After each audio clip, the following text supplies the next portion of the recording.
Next up is a really impressive speaker, me. And I can go through mine pretty quick because Julie covered a lot of it, and that makes it easier for me, which I appreciate.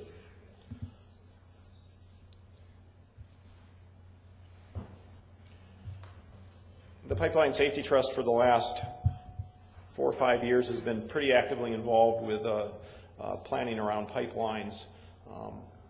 So it's been one of our emphasis, and I've been the point person on it. Also, as I mentioned yesterday, I'm actually elected county council person, so it's sometimes that opened doors for me that it's hard for a federal regulator or for a pipeline safety trust person to get into, because I know county commissioners in other places and stuff. The basic thing, and you saw some of these pictures yesterday, is this is a picture in Washington State, not too far from where I live, of what it looked like in 1990, and then 12 years later, there's the exact same aerial photograph. And we see this happening all over the place, especially in areas where there's pretty rapid residential development. And this part of Washington certainly fits in that, and certainly the Salt Lake Valley does too. Certainly anytime you start running a pipeline or bringing more houses up next to a pipeline, you've increased the risk. And as we talked about yesterday, the chance that that pipeline is going to fail right there is really, really, really small, but if it does, there's huge consequences. I always like to show this one when I showed it at the workshop, so sorry for you who have seen it already, but this was a situation we got involved with in California. A gentleman lived in, I think, that house right there. No, it wasn't that. Well, one of those houses. And he was concerned about this pipeline that he knew was in his backyard, and that's the red dot, and it's a jet fuel pipeline that goes to an Air Force base. Well, this just shows multiple layers of bad planning. The jet fuel pipeline was built, I think, in the 50s. It was there first. It was a rural area. There were no homes, nothing there. It was a it was a main road, but not a major highway at the time. Next, the houses came in, went in with a pipeline easement in their backyards. You can see that the houses are pretty close together, so getting emergency equipment back here, or if the operator needs to do something on the pipeline, it's hard to get access between these houses, and this is a large development that goes on a long ways. Wasn't a problem because you still had access from the back. Well, next, the Department of Transportation in California upgraded the road, made it a major highway. Still could have access from the back, but then in the meantime, they decided they wanted to take care of these people by building a 25-foot sound wall in their backyard to protect the homes from the sound of the highway, effectively sealing this pipeline into people's backyards so emergency response or the operators would have a very hard time getting in there if they needed to. Nobody was communicating about any of this, and the pipeline seems to have been kind of lost in the mix. The other problem you'll see is people, in the meantime, were building things like swimming pools, sheds, all kinds of stuff over, planting trees right on top of the pipeline. So we had the local government not paying any attention to this, letting housing going in, the highway department sealing it off, the pipeline company paying no attention to their easement, setting it up for a disaster. We see those types of things happening all over, and that's kind of one of the emphasis for PIPA. There's different types of development near pipelines, and each type may have different solutions. These are both taken in Bellingham, and like I've been saying, Bellingham never thought about pipelines until we had our tragedy. The year after our tragedy, these houses were going up right along the same pipeline that had killed 3 kids in a park the year before. So people started saying, what's the deal? And the reality is, this is a major fuel pipeline in their backyard. If you look behind this fence, you'd see that the decks for these houses actually come out over the top of the pipeline. The pipeline company hadn't really said much about that. And there's actually nothing illegal in that picture. Because of the way this easement was written, the houses are not on the company's easement. They're right on the edge. So there's nothing illegal, but it didn't make sense to people in Bellingham. This was a major middle school that was fairly recent, and the same pipeline runs right through the middle school parking lot, and the school district and the local government had never thought about that until we had a pipeline incident. And afterwards they started saying, does this make much sense? And actually, after our failure, this pipeline, this is a hill, it's going uphill that direction, and this pipeline had to be hydro-tested like they hydro-tested here. And the hydro-test caused a failure of the pipeline up here. The pipeline burst, and all the water flowed right back down here towards the school, which kind of made people wake up a little more about planning their pipelines. The other thing you'll see, this is the only egress, the only way you can get in and out of the school is this road right here. If the pipeline should happen to fail somewhere here, it would be very hard to get people in and out of emergency response or in and out. I've got just a number of quick examples.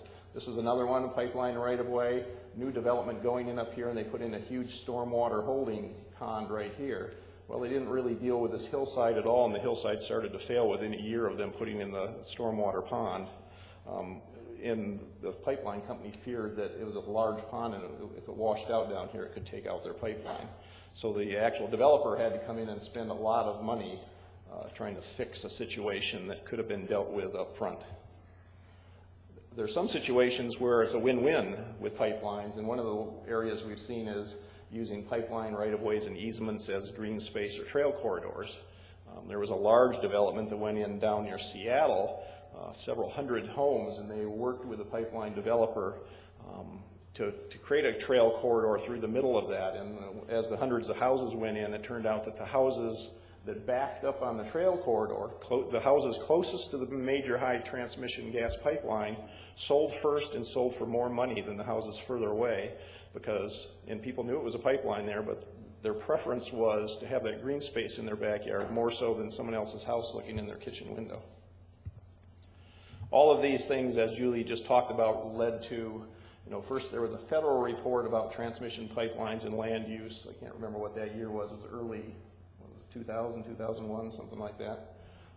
And Washington State actually got out ahead of this a little bit and did their own report about planning near pipelines in 2006, dealing with some of these issues. And even before the Piper report came out, Washington State had already formed groups that were going around and talking to cities and counties about implementing some of these ideas.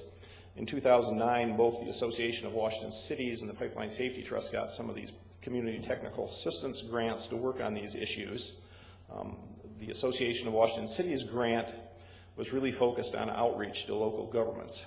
So the Association of Washington Cities spent a lot of time going to all the planning and association meetings in the state, going to the different municipal government conferences and meetings and just talking about these issues and trying to get people aware.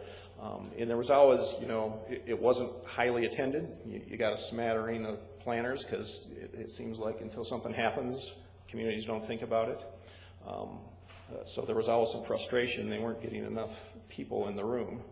The Pipeline Safety Trust, we got a grant, and what we really looked at, we would try to do some research to figure out why there weren't nobody in the rooms when the Association of Washington Cities was trying to talk about this, or why a lot of these efforts weren't getting implemented.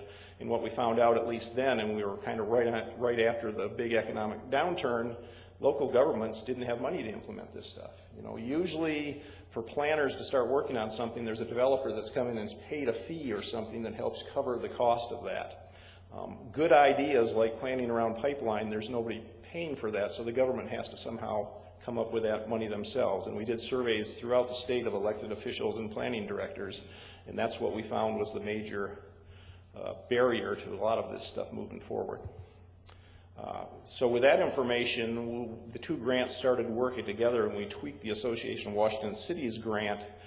So instead of going out and just trying to talk at conferences, we actually took some of their money and turned it into a mini grant program where we started paying local governments $3,000 to think about drafting an ordinance and moving it forward. And that became more successful when there was money available for a planner to actually spend some time thinking about that.